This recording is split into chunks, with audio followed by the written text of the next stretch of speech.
Welcome to the new Cyber Frontier, bringing you the latest news on the local Colorado economy and initiatives that focus on the development of cybersecurity economics.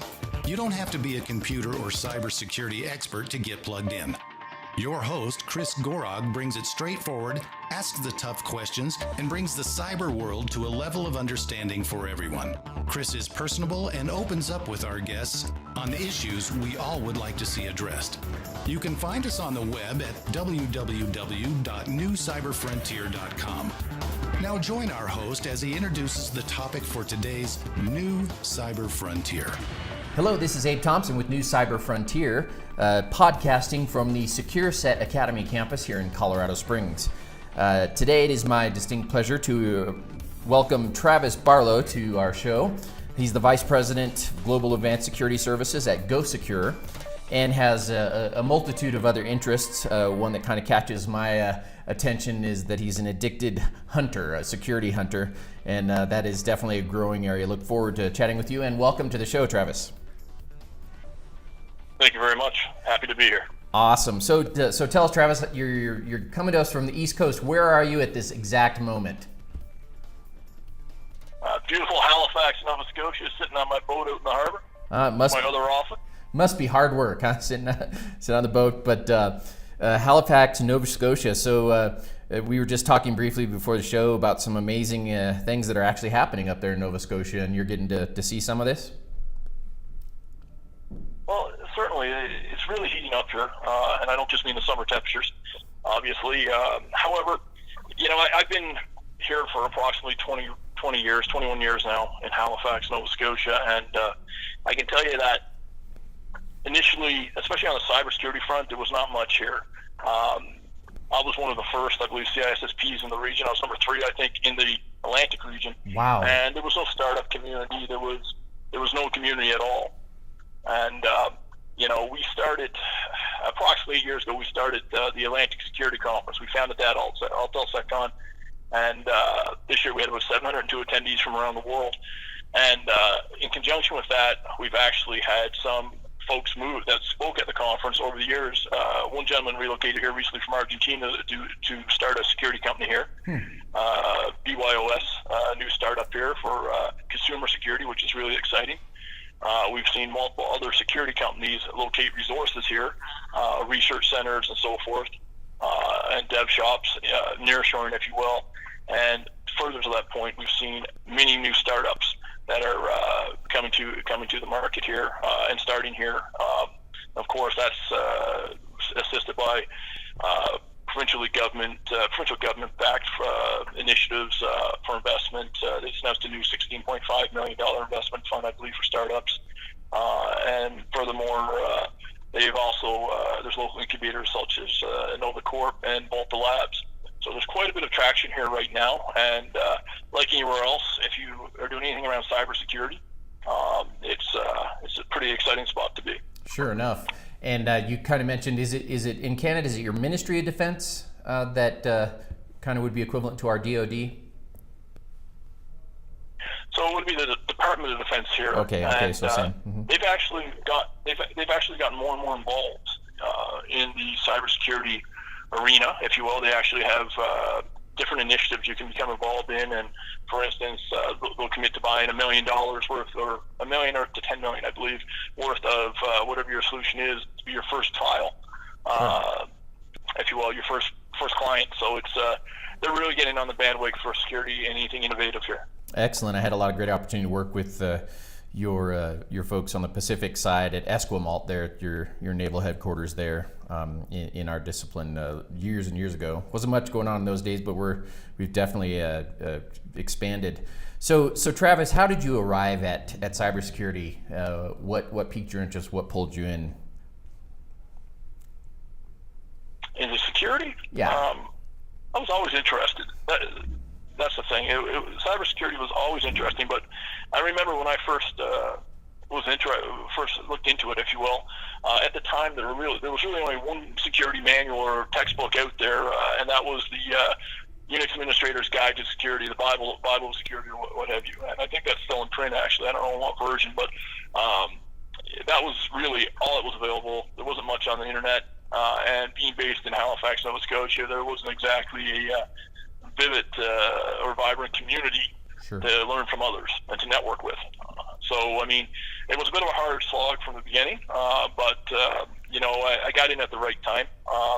The challenges around cybersecurity really what attracted me to it at the time, and it's just a different way of looking at things. I guess it helps if you have a good level of paranoia as a human being, and you apply that to something like cybersecurity. It plays well. It's a good fit. Indeed. Let's take a quick break for our sponsor. We'll be right back with the rest of today's show right after these brief messages from our sponsors. Cyber Resilience Institute helps build strong cyber communities designed to prevent members from attack. Like building a neighborhood watch, it takes coordination and a sharing community to protect our identities and valuables in the virtual world.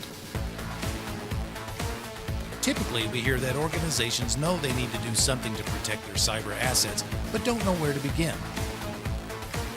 Let Cyber Resilience Institute help your community create an action plan. Cyber Resilience Institute will build your community or business marketplace so that it is designed to support a collective cyber defense. Contact them for more information at cyberresilienceinstitute.org. Hello, we're back with New Cyber Frontier, podcasting from SecureSet campus here in Colorado Springs. I'm Abe Thompson, your host. We have the privilege of having on Mr. Travis Barlow, Vice President of Global Advanced Security Services at GoSecure. He's coming to us from Nova Scotia, Canada. You talked about kind of getting your start in cybersecurity and how hard it was. And one of the phrases that I love to use, and I've coined our regular host here on the show as one of these. He is a pioneer in cybersecurity, and it sounds like your experiences, you're definitely a Canadian pioneer in cybersecurity, particularly on the Atlantic side and in that region. Talk more about your experience as kind of getting that rolling. Well, it's interesting. I'm probably the only person that almost got fired twice for talking security. It was rather interesting. I was pulled out of a meeting one day and said, "No, don't talk to the client about security. We got to get this project done on time." Wow. And then it happened again a couple days later, and I didn't give a chance to fire me. I resigned and left. This was years ago. This would have been back early 2000s, and I guess that really got me going on security. Sure. And the next big thing that got me going, I guess, would be that I was rather fortunate. I kind of kept talking about security when nobody else was, and then when something finally happened in the local region, there was a position that came up. All of a sudden, it was security, and they came to me, and I started at this organization. And what became really interesting was they had a nice budget for me for training at the time, which I thought was nice anyway, because I had never had a training budget allotment. Sure. And it was about $2,500 Canadian, so that's about what, $15 US right now. I'm kidding. I was pretty excited, and then I went to my first, I believe it was a DEF CON. Mm-hmm. I flew down to, it was either a DEF CON or a Black Hat, maybe it was an RSA. I don't recall which one it was, but I went, and when I came back, I realized $2,500, it was an additional $8K by the time I made it back. It was a good trip, let's say that. Wow. But I started asking around, and I realized nobody had a training budget up here. And so again, what I did was I said, okay, let's start a security conference. And I did it on a bit of a dare. Just to try to build up the community, because it would be, at the time, I was kind of lonely. I had nobody to have a beer and talk security with. Yeah. It was a lonely area for that. So we started a conference. I got some like-minded people together that were not in security, but I figured, what the heck? Formed a nonprofit. I bankrolled the thing on a prayer and a line of credit. And like I said, this last year we had 702 attendees. We offer low-cost education. We bring in some of the best speakers from around the world every year, it's one of our, I guess, one of our most one of the accomplishments we're most proud of as a group. And since I've done that, we have security professionals popping up everywhere in Atlantic Canada. And I'm not saying security on their titles. They're actually trained. They're educated. And we've created this little hub, if you will, of high security interest. And from that, now we're starting to see spin-offs in different startups around security. And additionally, a lot of those companies that have come and sponsored our conference, they've seen the value of the resources around here. all the universities, and they've said, okay, let's set up an office there and near shore. So I mean, that's somewhat pioneering, I guess you would say. Indeed. Well, it's been a fun, emotional roller coaster ride so far. I'm looking forward to year 9 of the conference next year. well-deserved congratulations on that. And you hit on something near and dear to my heart. What we recognize not only in Colorado Springs and Colorado, but I think the cybersecurity world now is the criticality of community. And you mentioned that almost in sort of a melancholy way about being alone and whatnot, and not having someone like-minded to sort of kibbutz with, and that is truly a reality. And what I love about the community events that we do here at SecureSet and other places that I see is giving community to people where there was none, where they didn't have community. And so there's so much that we have to offer. We're so critical to industry in this cybersecurity discipline that community is definitely a great front door. As we kind of look more at your experience and kind of what drew you in, what were the education challenges for you early on? I guess, again, that was early 2000. There wasn't a lot available on the internet. It amazes me today how lucky a lot of new people to the industry, people that want to get to the industry are, because there's so many sources of good information and education online that is very reasonably priced. Sure. There was nothing when I was getting involved. I mean, you could go on forums and so forth, but there just wasn't a lot of good knowledge there. There wasn't a lot of good education. If you wanted to spend $6,000 to $12,000, you could do a week or 2 week boot camp, but that was the biggest challenge: the lack of educational material, and the cost of what there was. So there was that. There was today they call it imposter syndrome, I guess you would say. Yeah. I call it self-doubt, and we all have that, especially when we're new to an industry. Right. Being young at the time, I was young, and I was sitting at tables trying to talk security levels and executive, and that was a challenge. But you persevere and you get older. Don't we all? Yeah. So I mean, go ahead. I was going to say, I see the same exact thing with self-doubt, and that's what I spend a lot of my time doing, is convincing people they can actually do this. There are education models out there. It's not as daunting and scary as it seems. You don't have to become a master cryptographer to understand encryption. You don't have to, be a math wizard to do all this. I mean, certainly those things come in handy. Certainly. And it took a long time. I mean, even in this region, I've been based here, like I said, for 21 years. Most of my work historically has been outside of the Atlantic region. Sure. For a number of reasons. Number one, again, in Atlantic Canada, there was always the mentality of, why do we need IT security? This went on for years. We're in Atlantic Canada, nobody knows who we are, sort of deal. And obviously that's changed. But there was that, and then there was the fact that, it took literally, I'm going to say 15 years before I was able to develop enough of a reputation in the region to start doing well here from a business point of view. So I think a lot of that comes down to the timing, cybersecurity taking a front row seat. Everybody's concerned about what's happening, and they're worried about themselves, the risks. So I think that's a lot of it for me. But I'm confident that if I started my career in maybe another region, somewhere in Canada like Toronto or Ottawa or somewhere in the U.S., it might have went a bit quicker, if you will. Well, certainly some of those challenges that are faced here. Well, and I certainly think so many will be glad, though, that you started where you did, because you had a niche, and you probably started a fire that was needed, and certainly something to be proud of, for sure. There are certainly things missing still in our industry, and things that kind of get in our craw a bit. And you and I talked a little bit about this, but what do you see on the horizon as our major either insurmountable or surmountable challenges in cybersecurity that you want to get fixed? I think our biggest challenge is mindset. And when I say mindset, I'm still seeing it. I had hopes about 5 years ago. I thought I was seeing a shift, if you will, in regards to buying habits. Unfortunately, we're right back where we were 5 or 6 years ago and before, where everybody's spending their money on tools, fancy gadgets, nice dashboard, metrics, analytics. This is all you hear. At the end of the day, and I say this quite a bit, so if any of my followers on Twitter or anything might have heard me say this, or anybody that ever has a beer with me, security is three things, and it's sweat, blood, and tears. Yeah. That's the way I see it. I love it. It's the best experience you'll ever have, but it is sweat, blood, and tears. What I mean by that is, to do it right, you're going to sweat. Some days you're going to feel like crying, and some days you might even bleed for it. And it's not tools anymore. And I'm not seeing a lot of innovation on the tool side. There's a lot of movement. There's a lot of good things happening. There's a lot of minor advancements, but there's still no silver bullet, and there never will be a silver bullet for this.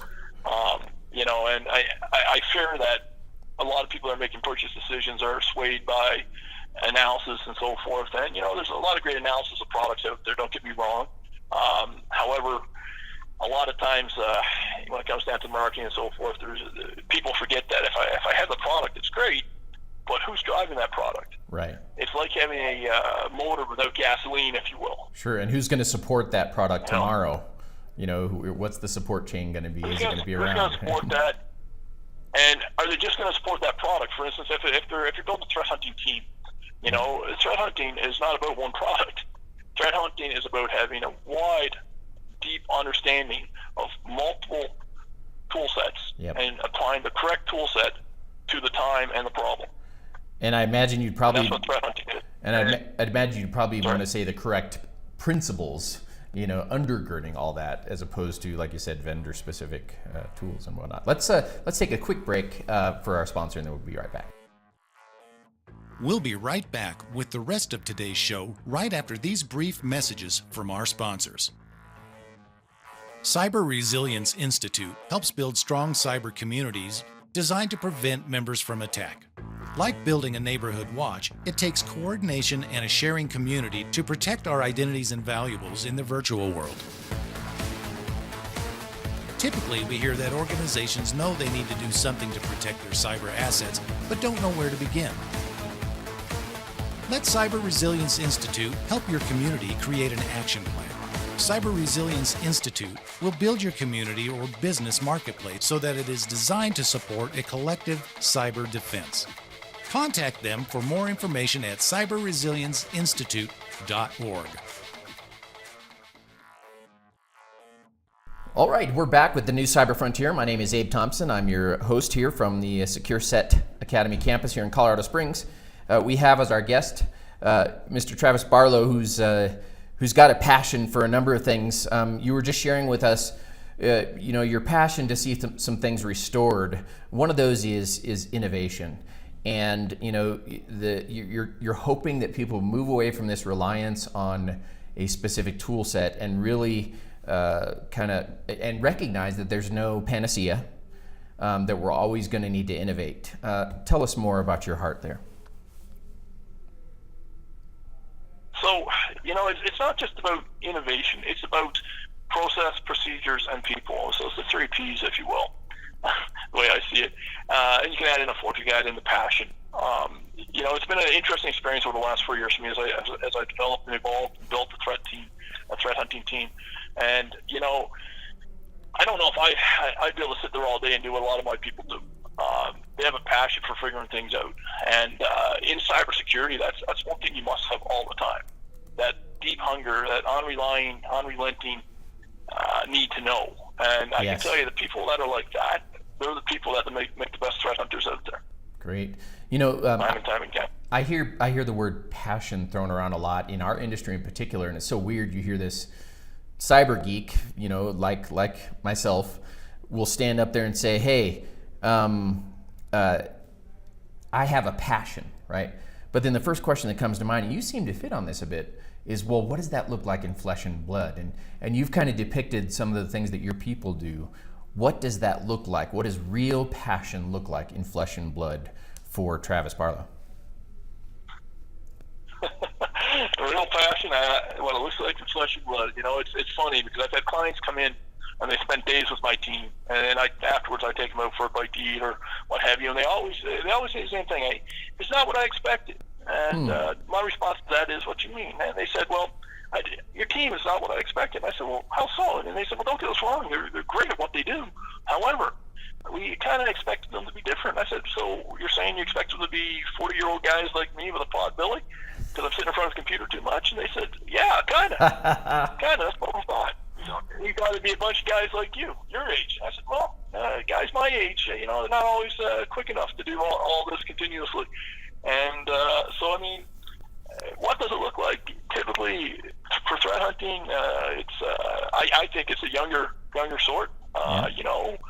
Younger than me anyway. So up to their mid-30s. I mean, you can threat hunt at any age. Don't get me wrong, but in regards to cybersecurity, in regards to passion, what it looks like, it's people that they're at the events. They're not at the events just to get drunk. They're at the events to learn. They network, and that's something I'll say to anybody in cybersecurity. If you're not where you want to be in your career, start networking. Sure. Because that's one key thing you can do. Network, talk to everybody, be friendly, shake hands, make those connections, and you'll be amazed how far that will take you. But passion, I guess, is how much time do you put in? I've never known somebody in cybersecurity to work 9 to 5 days a week, and be where they want to be, or be known for what they want to be known. Yeah. There's no such thing as 9 to 5 in cybersecurity, and I'll stand by that comment. Yeah, and I think that most will stand with you that are realistic about the approach. As I think about what you've said, and I sit in that camp of definitely well beyond the age of some of the folks you're talking about.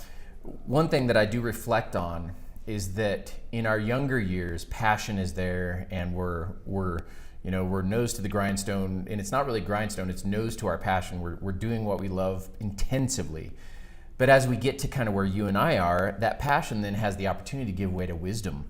And so there's still a place for us in the industry because we've lived through the passion, we've found our passions, we've fought for them, we've established them, and now we have also added these number of years that now can be converted into wisdom for the next generation. And so that it gives us some peace, as I'm sure it has for you, to kind of pass some of that work on to the next generation. So that you can still be peering at the horizon. You sound to me definitely like somebody who's looking at the horizon.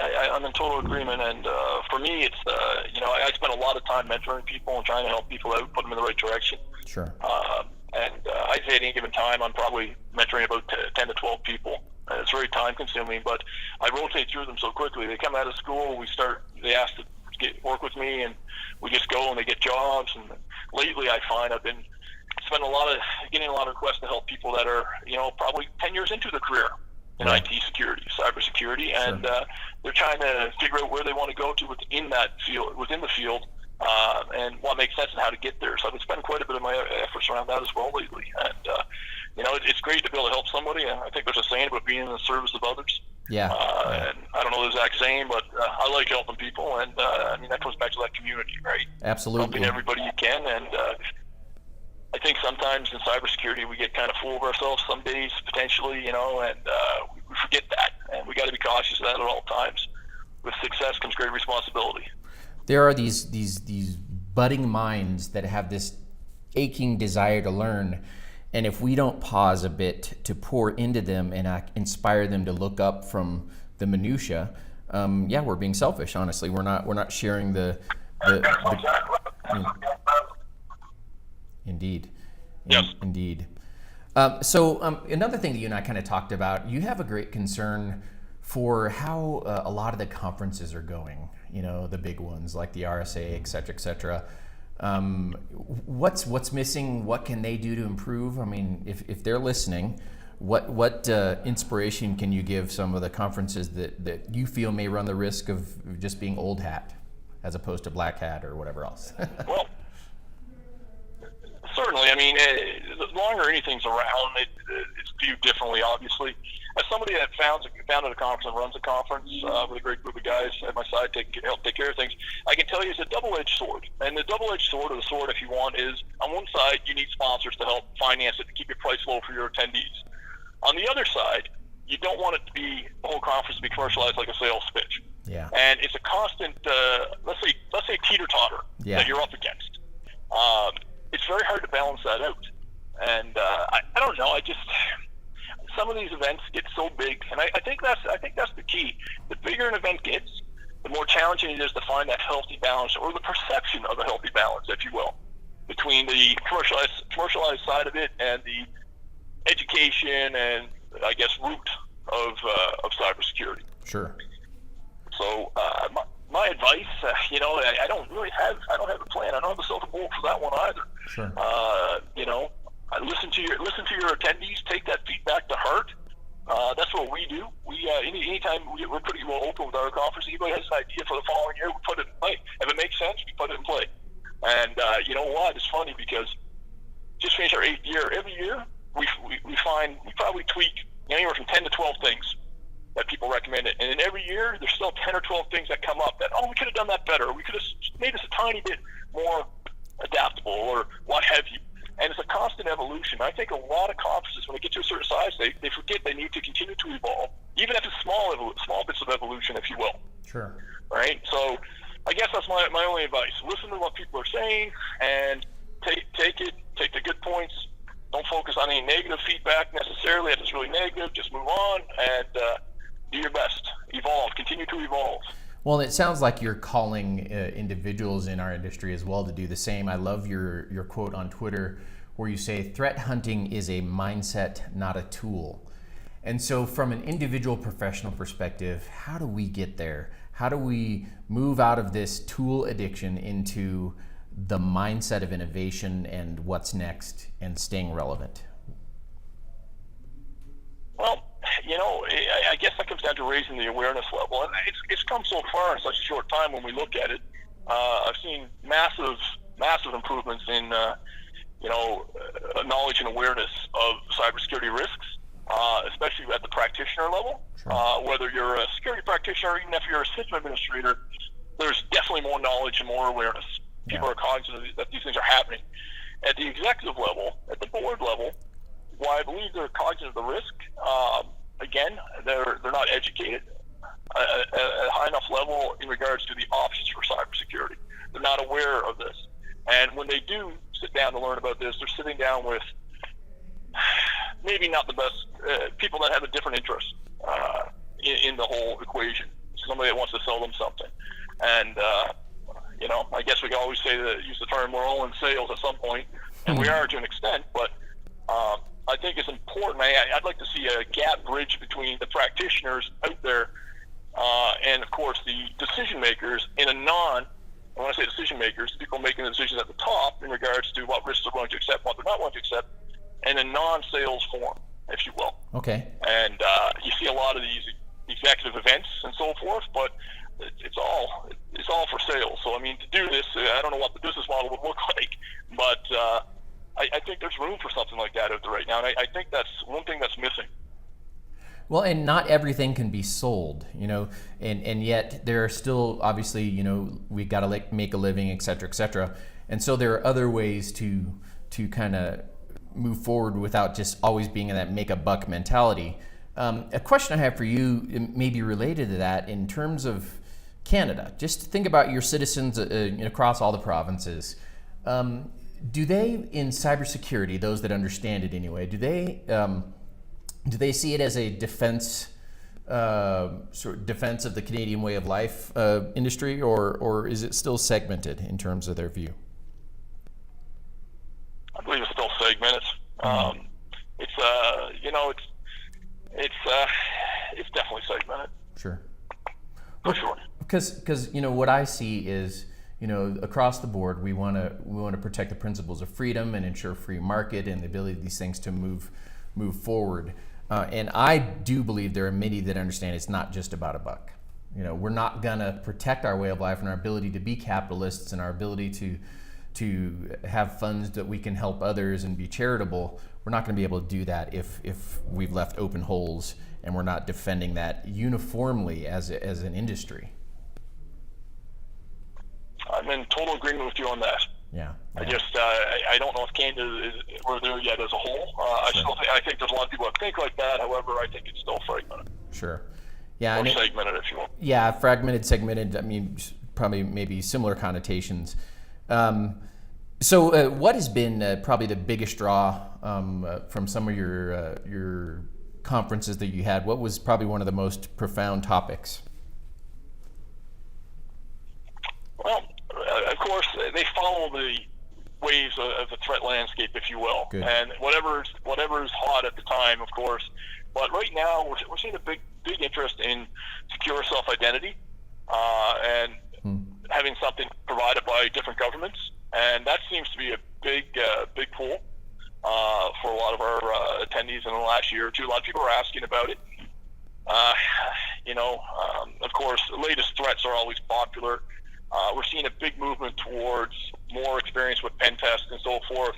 Lots of people are asking those questions, and we're seeing, I guess right now I can tell you that in this region anyhow, I'm seeing a lot of just infrastructure practitioners and so forth. And that's a chopper going overhead, by the way, a military chopper right now, so I do apologize if you hear the rotors. However, a lot of infrastructure practitioners are actually up in the ante, and they're trying to get more into the defensive measures. Sure. In regards to learning pen test. And of course, offensive security is a big one. I keep hearing about the OSCP and so forth, their certification. Sure. Well, and of course, I'm sure Canada has just as many, if not more, relationships with European business, and GDPR has turned everything up on its end, so that's going to keep folks busy. Ladies and gentlemen, I've had our guest Travis Barlow, the Vice President of Global Advanced Security at GoSecure. He's obviously a pioneer in cybersecurity, not just in Canada, but among all of us here. It's been a privilege to talk to you. You got the AtlSecCon Conference going, and for those of you out there that might be interested listening, it's AtlSecCon, so AtlSecCon.com. That's AtlSecCon.com if you want to join this movement and hear more about what Travis has to say. But Travis, I really thank you for joining us today. It's been my pleasure, my friend. Thank you so much. Indeed. And you have a great day out there on the boat, and don't get lost, eh? Thank you very much, eh? Take care. Indeed. Take care, Travis. The views or opinions expressed during this podcast are not those of Colorado Technical University.